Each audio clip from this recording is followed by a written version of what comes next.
Alright, so just to kind of let you know what I got going on here. I got Buddy here. He's here for impulse training. I've got him tied to this fence right here. And basically, what I'm going to do, I'm going to walk up to him. And he's got to be calm. And if he's not calm, if he tries to jump on me, whatever, I'm just going to back up to the point where he can't get to me. And he already knows there's kind of a premise here. He already understands that calmness gets the reward and excitement doesn't.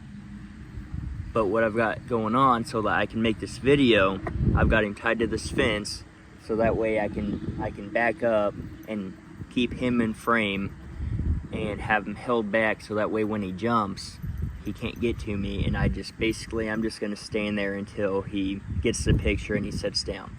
And then once he sits down and he chills out a little bit, I'm gonna reward him with love. So I'll show you.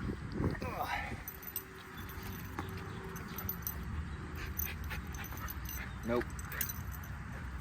There you go. Ah.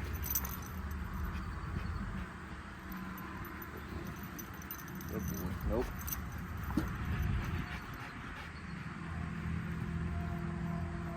Good. Nope. Good. Sit. Ah, sit. Good boy.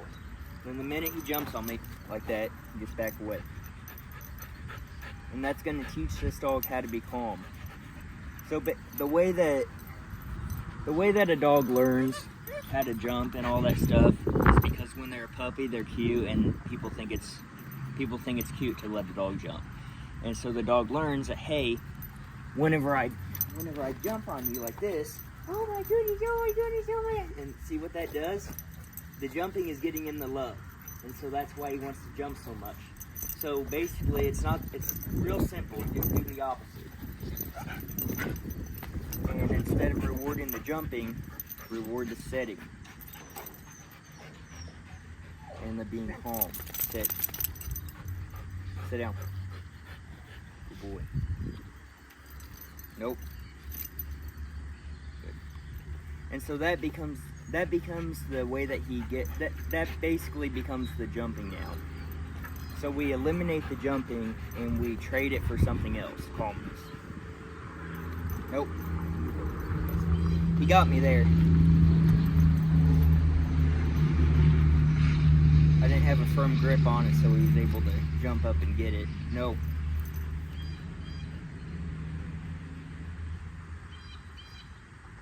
We can even work on some impulse control like this.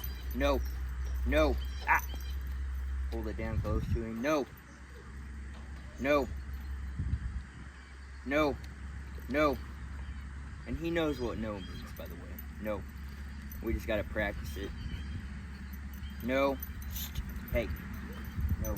A little pressure there with my body. No. No.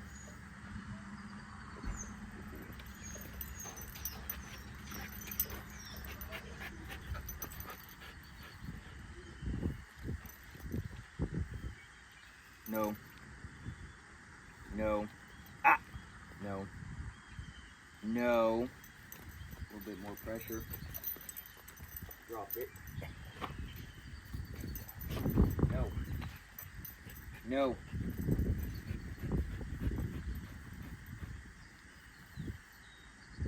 Okay. Ah! Hold on. See how he backed away for me whenever I said don't jump? He's figuring it out. He's figuring out that I don't want him to jump.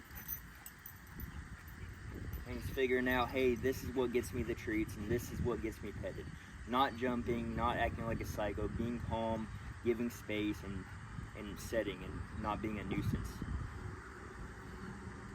Quit barking at the neighbor. Sit down. I'm trying to guard dog. Quit. Sit down. Come here. Sit. No.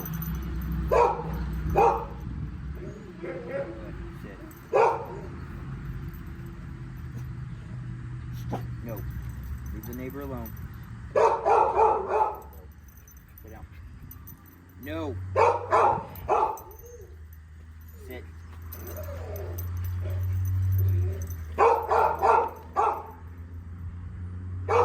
Archie, enough. Sit. Hot. Hot. Archie! I gotta yell at him. Hey, stop. Sit down. Sit down. Quiet.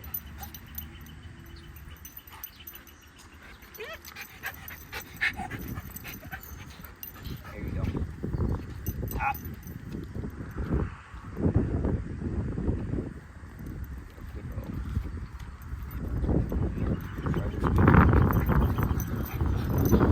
You see how the movement is making him psycho. So that's another thing. He's here because he likes to chase cats and kill them. And so movement is really what triggers him. So a cat runs away, he's going to go after the cat.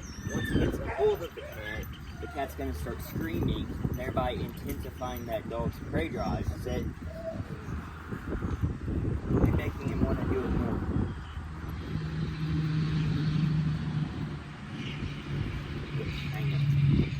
So getting control of this impulse control is going to be a really key factor in this training.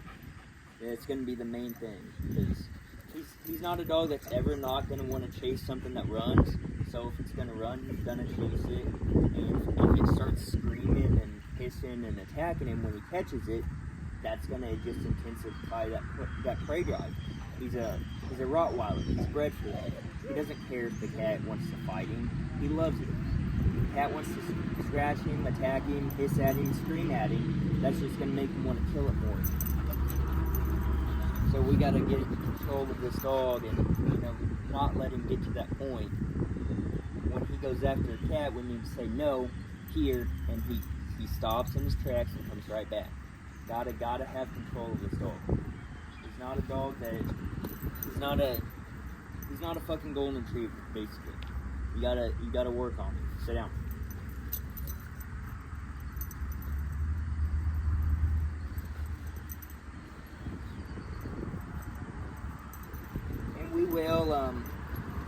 We will be giving him something else to chase that's not a cat, just because he needs something to get that prey drive out. So we'll probably be looking at something like a flirt pole, or maybe like a little RC car with a piece of burlap on the back of it with a string that he can chase, something like that. Just something that he's going to be able to chase and get that prey drive out. Oh, and hopefully we can make him want to chase something like that more than he wants to chase the cat. Sit down. Hey! You gotta watch out that praise. He's gotta understand that praise, that good boy, is not a release command. A lot of people have that. No. A lot of people have that problem. They say good boy, and the dog gets up and acts crazy, and they praise for that. No. You're praising the behavior. No, you're not giving the dog a release command. So, good dog. And he stayed setting. Good. Good dog. Nope. Good dog. Good dog. Good boy. Yeah. Good. Ah. Good boy. Good boy. So you want to make the dog understand that he's getting praised and reinforced for the behavior that he's doing. You saying good boy that's not an invitation to get up and act psycho and jump on you. It's just not. Now, if you want him to do that, like, I can make him do that, and, like, obviously this, oh, good boy, good boy, good boy, good boy. That's a situation where I want him to do that, and that's fine, but he's got to have an off switch. No. He's got to have that off switch, and that's what you want. Sit. Good boy. No. He's got to understand that there's rules to all this. He's not a dog, like I said, he's not a golden retriever. He's got to have rules, and not to say that a golden retriever doesn't need rules, but a golden retriever isn't a Rottweiler that is bred to kill shit. He is a Rottweiler that's bred to kill shit, and he wants to kill cats, and we have to stop that. So we got to have a little bit of tough love. Sit. And you can see I'm not being horrible with him. I'm not.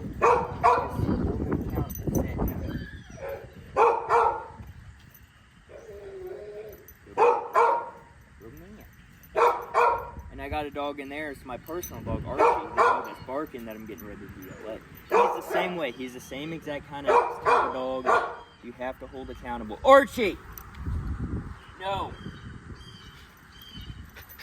Some of these dogs, and these are dogs that I love working with. These intense dogs that have a lot of prey drive, and they're dangerous dogs. I like dogs like this. I like the dangerous ones, the ones that are tough to handle. I get bored with the ones that are easy. That's why I don't do group classes or obedience training and all that. I do offer some obedience training, but I'm not.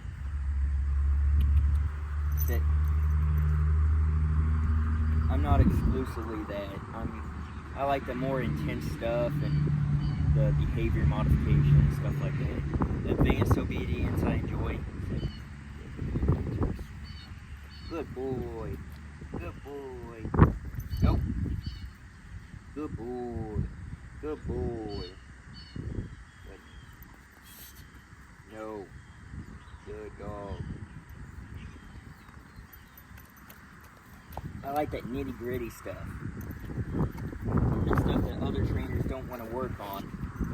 Like the dogs that, like the aggressive dogs, the over fearful dogs that, you know, other trainers would rather just medicate or have put down. I like working with those dogs. That's what I live for. And he is really not, he's just up in the range of the dogs that I like to work with. He's really, like, he's soft compared to the dogs that I typically enjoy to work with. He's pretty soft. Some people would say, oh, a dog just killing cats and ripping them in half and eating them and stuff. That's really, really crazy. And yeah, to the average person it probably is, but this is a Monday for me. Sit.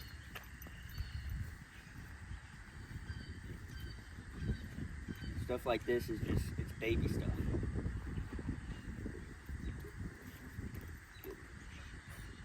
Alright, I'm going to praise this dog, let him loose, and get off my rant. Sit.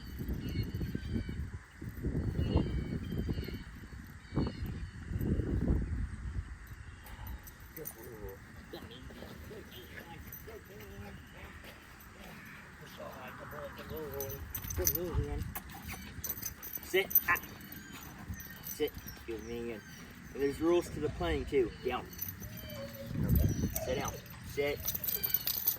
We're still working on down. Down. Do it right. Lie down. There you go. Good. Good. We're not good at down, but we'll get there. Yeah. Alrighty. You guys have a good day. I'll stop mouthing off and ranting.